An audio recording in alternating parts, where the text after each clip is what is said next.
frequency. What frequency are you being fed? If I play with those frequencies, right, I can target certain parts of the mind, target the frequency to go to certain parts of the mind, and I can literally, if I want you to astral project, or if I want you to go to sleep, or if I want you to go into a meditative state, I can make my music do that. The brain processes information electrically. It communicates with the cellular structure electrically, and it operates within a certain band of frequency. If you can broadcast frequencies carrying information, this technology has long been known, carrying information and perceptions within the frequency that the brain decodes information, the brain will decode those frequencies and will have those perceptions. You can externally influence people's perceptions externally by broadcasting these frequencies that we interact with, because we are antenna. The sad reality is that where we now play our music is in A440. Where did that come from? It used to be 417. A440 came in with the Roman Catholic Church. They suppressed the frequencies. They lost somehow the 152 of the best Gregorian chants, including the hymn to St. John the Baptist, which we've now recovered. That particular hymn was what triggered Dr. Palaio's investigation, looking for those frequencies of vibration by which the music was played. It was known as the most uplifting hymn of all the ages, the most spiritually uplifting hymn. Hymn to St. John the Baptist was played to 6 tones. These are those 6 tones. These are those 6 frequencies. And so the A440 is what now is the standard tuning. If you go A439, you're closer to one of the Creator's tones. If you go A441, you're closer to one of the Creator's original tones. That's how precisely it has been manipulated. To do what? To shut down the 95% of your brain, particularly the right brain that operates the heart-mind for the divine human community.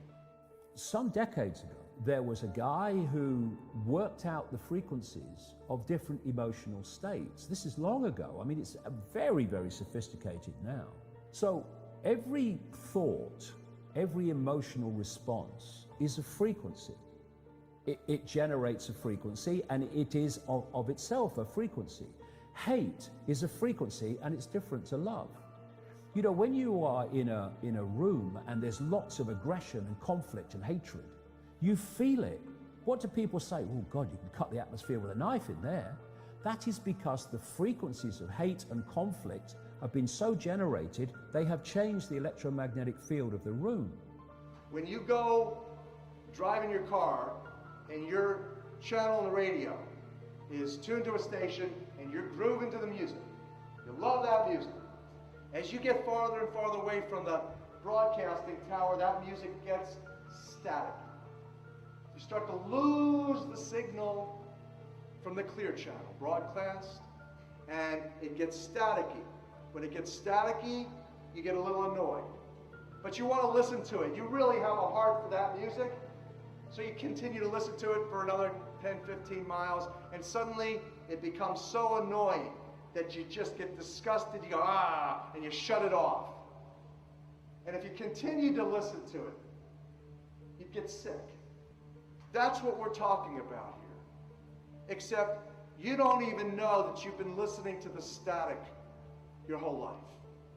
You don't even know what the true resonant frequency is because it has been kept from you. Now, of course, to really be effective, we need to use the proper words and phrases, scientifically selected. But that gives you the basic idea. We embed messages just below the threshold of perception, so they can go directly into the subconscious. They can play across a community these frequencies without anyone knowing, and it starts to have an effect, and it starts to build rage, it starts to build anger, and people might not realize why they're feeling it, but they start to feel it. And then what they do is they trigger that with an event. Maybe some guy is attacked by the police or something, or somebody's arrested for something they didn't commit, and now there's the trigger. The blue touch paper's been lit of this manufactured frequency-driven rage, and you have mass riots and what have you, and people do things that they wouldn't normally do. So in other words, the master composer, master conductor of the Universal Orchestra is singing love songs in 5/8, uplifting everything simultaneously. And we're the only species out of tune and accepting static for the clear channel. Do you know that the American military, they've admitted this. They have technology that fires frequencies at the enemy that basically breaks the enemy's spirit so they give up and put their weapons down. This is the technology we're dealing with.